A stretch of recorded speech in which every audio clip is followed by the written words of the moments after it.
राजा बोले, तुम्हें क्या समस्या है, यह बताओ।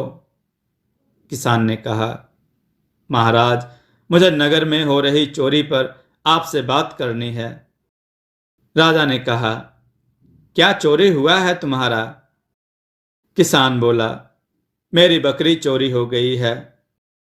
राजा ने कहा, क्या बकरी चोरी हुई है?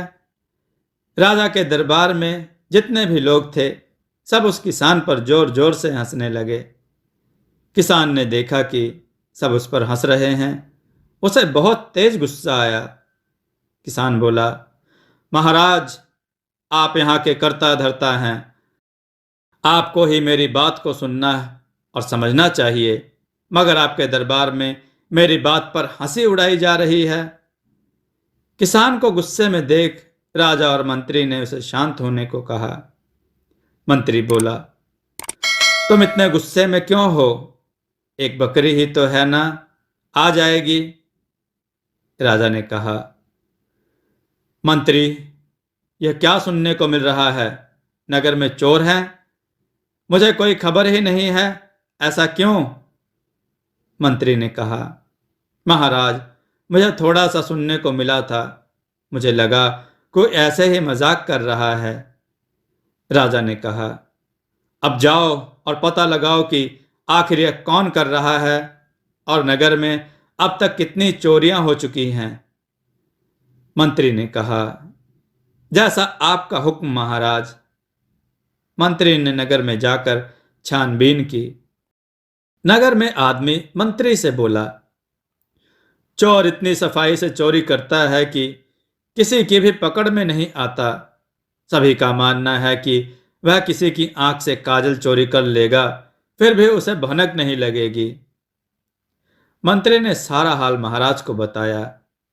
महाराज अपनी आपबीती किसको सुनाएं, क्योंकि उनके महल में खुद चोरों ने चोरी की है। राजा ने कहा, मंत्री जी, कोर्ट की मदद से चोर चोरी कर पा रहा है और किसी को पता नहीं चल पाता है। चोर को पकड़ने के लिए मेरे पास एक योजना है। अपने 4 पहलवानों को बुलाओ। मंत्री जाकर चारों पहलवानों को लेकर दरबार में आता है। राजा बोला, सुनो, आप लोग मेरे खास लोगों में से एक हो, मैं आप लोगों से ही बोल सकता हूं। पहलवान ने कहा, महाराज, हमें यहां बुलाने का क्या कारण है, आज्ञा दें। वैसे भी बहुत दिनों से किसी को पीटा नहीं है, आज हाथ थोड़ा साफ हो जाएगा। राजा ने कहा, नहीं नहीं, किसी को मारना नहीं है, मैं हिंसा के विरोध में हूं। बस आप लोगों के भरोसे मैं चोर को पकड़ना चाहता हूं। राजा ने सबको योजना समझाई और फिर सबको रात में महल में रुकने को कहा। राजा बोला, आज आप सभी लोग यहां रुक जाएं और योजना के अनुसार रात को ही आप लोगों को यह काम करना है। मंत्री ने कहा, ठीक है, मैं इन सबके रहने का इंतजाम करता हूं। राजा बोले, तो ठीक है, जाओ। गांव में शोर हो गया कि राजा ने कुछ पहलवानों को महल में रखा है। राजा ने कुछ कीमती चीजों की रखवाली के लिए उनको बुलाया है। एक चौपाल में बैठकर गांव के लोग यही बात कर रहे थे। गांव में एक आदमी बोला, पता नहीं राजा ने महल में पहलवानों को क्यों बुलाया है। दूसरा आदमी कहता है, क्या फायदा, चोर पिछली बार की तरह चोरी कर ही लेगा। तीसरा बोला, और नहीं तो क्या, पिछली बार भी इतनी कड़ी पहरेदारी थी, फिर भी चोरी हो गई। बूढ़ा व्यक्ति बोला, ऐसा नहीं है बच्चों, मैंने भी इसी गांव में अपनी उम्र बिता दी। राजा अपनी रक्षा करना जानता है, समझे। सोनू यह सब सुन रहा था। सोनू ने कहा, राजा ने अब ऐसा कीमती क्या अपने महल में रखा है जो मुझे नहीं पता। मैंने तो आखिरी बार सब देख लिया था। मोनू ने कहा, अरे तुम्हें क्या मालूम है, तेरे हाथ जो जादुई कोट लगा, अब तू कुछ भी कर, किसी को क्या पता लगेगा। सोनू ने बोला, अब यह बात मेरे स्वाभिमान की बात है। आज जाऊंगा और राजा का यह घमंड भी तोड़ दूंगा।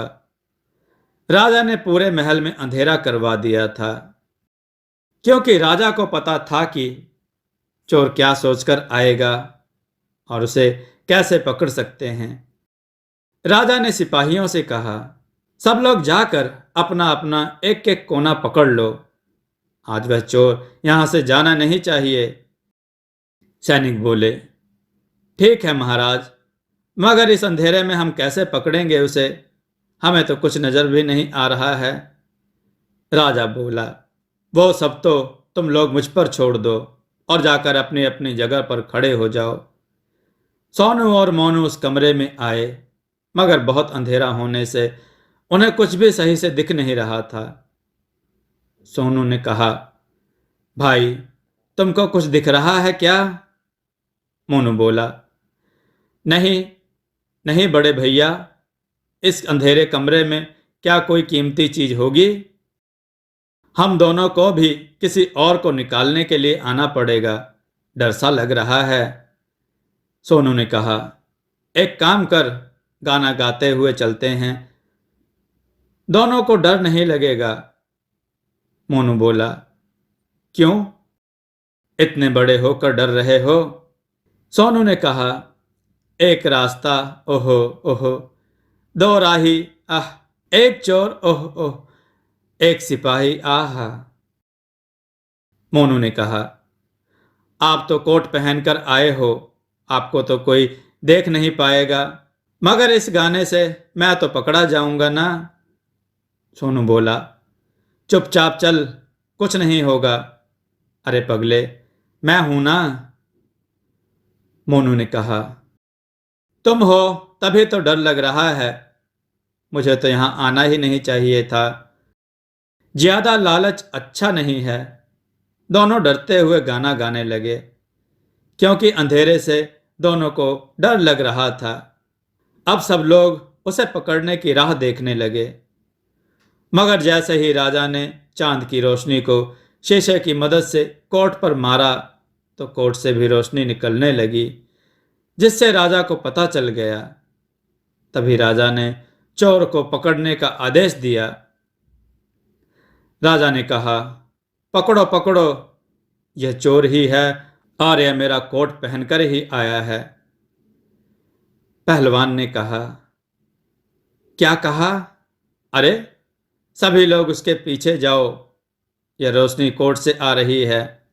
पहलवानों ने उस रोशनी के चलते हुए सोनू को पकड़ लिया। पहलवान बोला, मैंने पकड़ लिया है।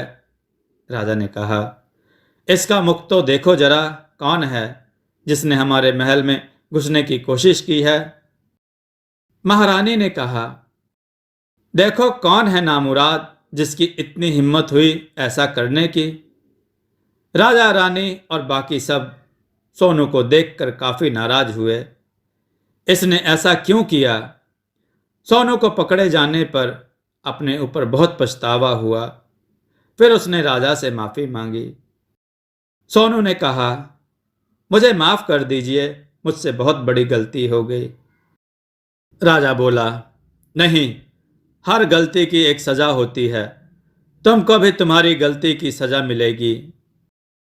सोनू ने कहा, मैं हर गलती की सजा चुका दूंगा, मगर मुझे इतना बता दो, आपको कैसे पता चला कि कोट में पहनकर आया हूं?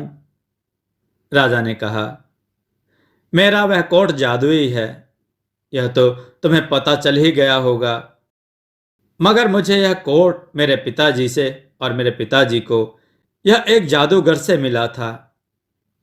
महारानी ने कहा, यह कोई मामूली कोट नहीं था और कोई गलत इस्तेमाल ना करे, इसलिए हमने इसे तहखाने में रखा था। तुमने वहां से इसको भी चुरा लिया और इसका गलत इस्तेमाल किया। राजा ने कहा, जब भी इसका कोई गलत इस्तेमाल करता है और इसके ऊपर अगर चांद की रोशनी पड़ जाए तो इसके अंदर एक अजीब सी रोशनी उठती थी और इसी वजह से तुम पकड़े गए। सोनू को अपनी करनी पर शर्मिंदगी उठानी पड़ी। फिर राजा ने उन दोनों को सब नगर वासियों के खेत जोतने और सींचने की सजा सुनाई। दोस्तों, आपको यह कथा कैसी लगी? अपने विचार और सुझाव कमेंट में जरूर दें। हमारी कथाओं को लाइक करें, हमारे चैनल को सब्सक्राइब करना न भूलें। हमारी कथाओं को शेयर जरूर करें जिससे लोगों को अच्छा ज्ञान प्राप्त हो। जय श्री राम भक्तों।